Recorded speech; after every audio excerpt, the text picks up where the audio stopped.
the bells. It's always gotta be bells. Doesn't matter if it's Tom Nook extorting me for that deck I installed on the side of the house, trying to get the bonus round in Mario Land 2, figuring out why they're tolling for a frog and what the hell he's doing in Link's Awakening, the whole affair in Gizmaluke's Grotto, or a countless number of Twinbee games. And by countless, I mean 6. Sure, there's vertical shmupping to be done, and that should be the focus of my concern. They kind of fixed the difficulty of the bell thing.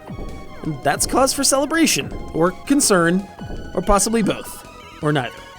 Here, just watch.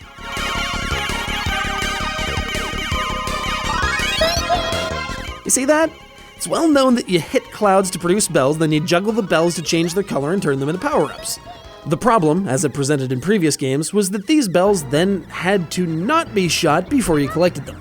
And in a hectic shooting atmosphere, that usually means death since you're no longer actively repelling the enemies, but had to stop down for some high-quality bullet slaloming.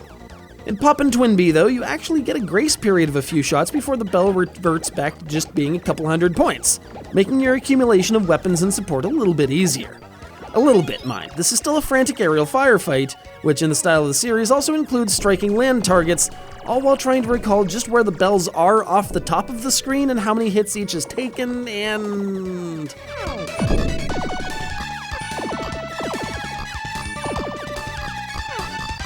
yeah, sometimes it's just too much to keep up with, and you fall, having depleted your health bar, which is in this case your entire stock of lives. Then you have to start the stage from the beginning, doing it all over again with no magical flying hospitals to back you up. It might be a bit more simple than the beefier arcade offerings in the series, but that's just as much an element of the game's place in time as any particular failure on its part. This was one of the last moments when an arcade version of a particular game could really outshine its console counterparts, and don't get me wrong, Detana Twinbee did exactly that despite releasing a year before this Super Famicom offering. It feels like Pop'n Twinbee wants desperately to meet those expectations, but can't, at least not on this hardware. The orientation of the screen is the first stumbling block, since the whole bell juggling mechanic was more or less optimized for vertical arcade displays. Here your bells are going to be out in the no man's land above your screen for a good portion of the time, and by the time they return they'll have collected sufficient speed to fly right by you no matter how many blue speed-up bells you've collected. Why is it speed boosts are so crucial to Konami SHMUPs? Gradius knows what I'm talking about.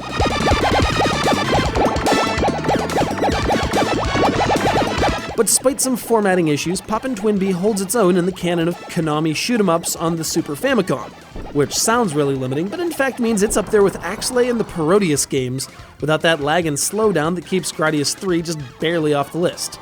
The depth of the cute design style never gets grating, even if the game does do everything to hyperextend the Super Famicom's color palette. Soon it'll feel natural being shot at by flying sea cucumbers and bunches of grapes and ground-to-air anemones that don't even own a high-fashion boutique for squid people. Well, that went to a weird place, disregarding. The soundtrack's upbeat as befits the rest of the experience, the kind of pleasant but not memorable that won't exactly burn it up as a hidden track in DDR8th mix, but is completely serviceable. It's a cute little bit of fun to enjoy on your Super Famicom in the scant moments it's not playing Final Fantasy V, which in my case is rare. Now if you'll excuse me, I gotta take care of this damned ringing in my ears, for which I blame Mark in Fresh Meadows, New York.